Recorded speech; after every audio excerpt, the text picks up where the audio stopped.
안녕하십니까. Y타임스 논평의 추북일입니다. 오늘은 공격할 수 있는 일본, 문재인 반일의 역설, 이런 제목을 가지고 함께 생각을 해보겠습니다. 공격할 수 있는 일본. 이제 일본이 그렇게 변하고 있는데요. 일본이 재무장하고 있다는 이야기입니다.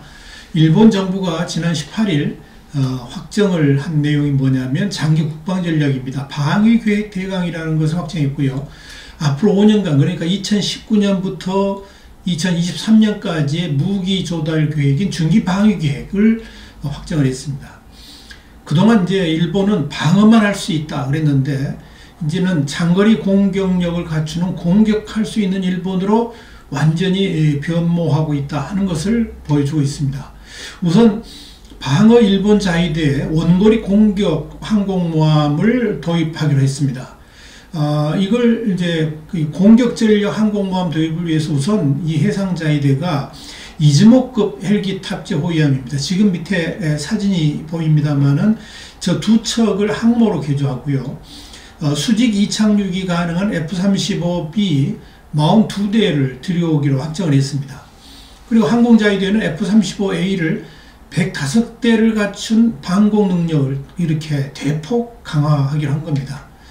또 900km 날아가는 미사일도 도입을 합니다. 이 미사일이 도입되면 이제 북한은 물론이고 중국과 러시아 남부까지도 사정권에 들어갑니다.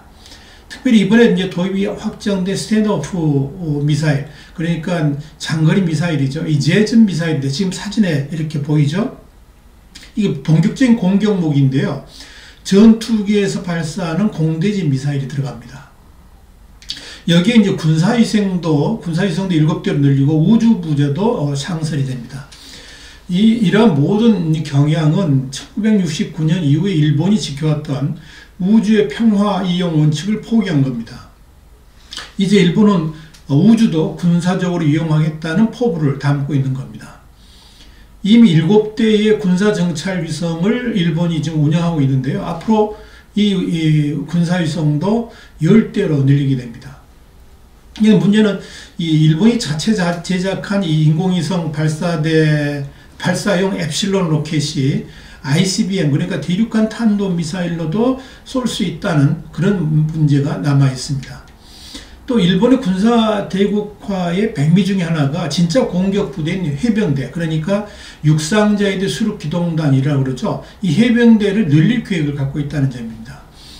이런 방위계획 실현을 위해서 일본은 앞으로 5년간 방위비, 그러니까 국방 예산을 사상 최대인 27조 4,700억 엔입니다. 우리나라 돈으로 하면 한 274조 정도 되니까 어마어마한 돈을 투입한다는 거죠. 이렇게 이제 일본의 방위 계획 대강이 완성된다 그러면 일본은 또다시 군사대국으로 우뚝 서게 될 것입니다. 문제는 일본이 이렇게 군사대국화를 해가는 데 있어서 굉장히 중요한 단초를 제공하는 것이 바로 문재인 정권의 등장이라는 점입니다. 문재인 정부의 등장으로 인해 가지고 한미 동맹이 살짝 와해 길로 들어섰잖아요. 그래서 이제 그 대안을 미국은 바로 일본에서 찾았습니다. 이 도널드 트럼프 대통령이 이제 그런 말을 했습니다만, 북한 핵은 더 이상 개발을 중단한 상태니까 북핵의 직접적 위협은 지금 사라졌다, 이렇게 이제 트럼프 대통령이 말을 했는데, 그럼에도 불구하고 일본의 군사대국화가 거침이 없는 이유 중에 하나가 바로 미국의 대아시아 전략 때문입니다. 미국의 가장 큰 전략적 목표는 중국의 견제력을 강화하는 데 있습니다. 그 미국의 전략적 목표에 일본이 적극적으로 활용되고 있다 하는 이야기입니다. 그러니까 그동안 동북아시아의 지정학적 경쟁 구도에서 한국이 대중국 전략의 최전선을 담당해 왔는데, 좌파 정권인 문재인 대통령이 들어서면서 미국은 세계 최대 미군 기지인 평택 베이스 캠프의 활용을 사실상 포기했다 하는 이야기입니다. 일본의 아베 수상은 원미 친중, 그러니까 미국과는 좀 거리를 두고 중국하고 친해지려고 하는 이 문재인 정권의 등장을 우려스럽게 생각한 게 아니라 이 기회를 통해서 스스로 미국의 아시아 최전방기지가 될 것임을 자언을 한 겁니다. 그리고 트럼프 대통령이 적극 화답하면서 일본이 진정한 군사 대국화로 나아가고 있다. 이렇게 볼 수가 있습니다. 미국 국방부가 지난 18일 날 화이트 대변을 통해서 뭐라고 그랬냐면, 미국 국방부죠. 이 미 국방부는 일본의 방위계획 대강과 중기 방위력 정비 계획을 지지한다. 이렇게 발표를 했습니다. 그리고 지역과 국제 안보 활동에서 더 큰 역할을 수행하려고 하는 일본의 노력을 지지하고, 인도태평양 지역의 평화와 번영을 보장하기 위해서 우리 동맹국과 협력하기를 기대한다. 이렇게 밝혔습니다. 이미 미국과 일본은 군사적으로 굉장히 밀착해 있는 형태입니다만은 더욱더 이제 깊은 관계로 들어가는 겁니다. 그러니까 그동안에 이제 이 한미 군사훈련이 중단되고 한국과 이렇게 하지 못하는 군사훈련을 모두 일본 자위대하고 지금 하고 있습니다. 그 강도도 더 진해지고 있고 횟수도 점점점 많아지고 있습니다. 중국은 당연히 반발을 하고 있죠. 그런데 중국은 반발이라도 하는데 한국은 아예 관심도 없습니다. 일본은 군사대국화로 이렇게 가는 데 있어 주변국의 반발도 전혀 우려하지 않습니다. 왜요? 미국이 지원하고 있기 때문에 그렇죠.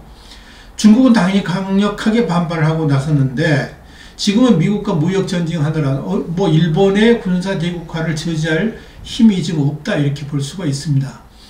18일 중국의 화춘잉 외교부 대변인이 이 브리핑을 통해서 이런 말을 했습니다. 중국은 강력한 불만과 반대를 표하며 이미 일본 측에 엄중한 교섭을 제기했다라고 밝혔지만, 이게 뭐 그렇다고 해서 일본이 방위 계획을 접지는 않을 겁니다. 이 대변인이 그런 이야기를 했습니다. 하춘잉 대변인이 중국이 정상적인 국방 건설과 군사활동을 비난하고 중국이 위협을 부추기는 일본의 행보는 냉전적 사고방식에 따른 것이다. 그러면서 이는 중일관계 개선과 발전에 불리하고 영내 평화와 안정에 도움이 되지 않는다. 라고 강조를 했습니다. 근데 아무리 그렇게 한다 그런들 뭐 일본이 끄떡도 지금 안 하는 거죠. 한국 정부 역시 그동안의 보수 정권 시절에는, 그리고 박근혜, 이명박 뭐 이 시절에는 일본의 군사대국화의 조짐만 보여도 강력하게 반발을 하면서 그걸 제어를 해왔습니다. 그런데 문재인 정부 들어서면서 일본과의 외교관계가 사실상 단절 상태에 지금 들어가 있습니다. 위안부 문제, 강제징용 같은 소위 좀 잘 팔리는 이슈에는 집착을 하는데 선동성이 없는 이슈에는 관심도 두질 않습니다.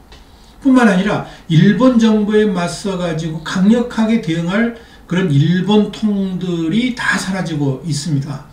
그동안 이제 그 일본 전문가로 활동해 왔던 일본 통들을 소위 적폐로 몰아버리면서 사그리 지금 인사조치를 하고 있거든요. 이게 문제입니다. 지금 문재인 정부에게 있어서 국익 논란은 전혀 중요하지 않습니다. 오직 적폐청산이라는 무기를 통해서 인사보복을 하고 자기 사람 심기에만 골몰하고 있기 때문에 그렇습니다. 심지어 지난 8월에 양승태 전 대법원장 시절에 그 법원 행정처 재판거래 의혹을 수사한다 그러면서 이례적으로 외교부를 압수수색을 했습니다. 당시 검찰은 외교부 국제법률국이라든지 기획조정실 같은 대1외교주무부서인 동북아국을 다 뒤쳤습니다. 개인 비리가 아니라 외교 사안에 대해서 외교부에 대한 압수수색은 역사상 처음이었습니다. 이 국이고 뭐고 지금 안정에도 없는 겁니다. 여기다 문재인 정부는 2019년 3월 1일 3.1절을 기념해가지고 전 세계 50개 공간에서 대대적으로 3.1운동 기념식을 갖겠다. 이걸 지금 이렇게 표명하고 있습니다. 뭐 지금 뭐 때문에 그런지 뻔히 알죠. 반일 효과를 거두려고 하는 거죠. 왜 반일합니까? 북한이 그렇게 원하고 북한이 그렇게 찬성하기 때문에 그런 거 아니겠습니까? 문재인 정부의 DNA는 국익은 아예 없고 반일만 있는 것 같습니다. 이것 때문에 지금 대일 외교 라인이 다 무너지고 있는 겁니다.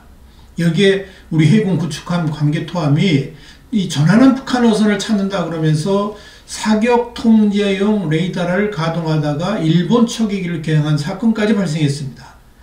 현재의 한일 관계의 현주소를 단적으로 말해줍니다.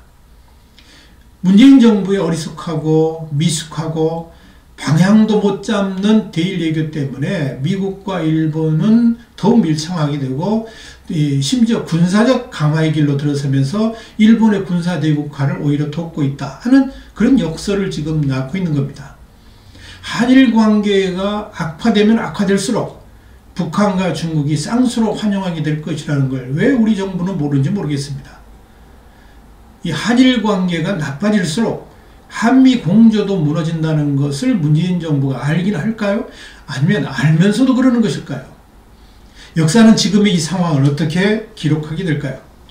문재인 정부의 이 매국제 행태를 역사는 분명히 심판하게 될 것입니다. 오늘은 공격할 수 있는 일본, 문재인 반일의 역설, 이런 제목을 가지고 함께 생각을 해봤습니다.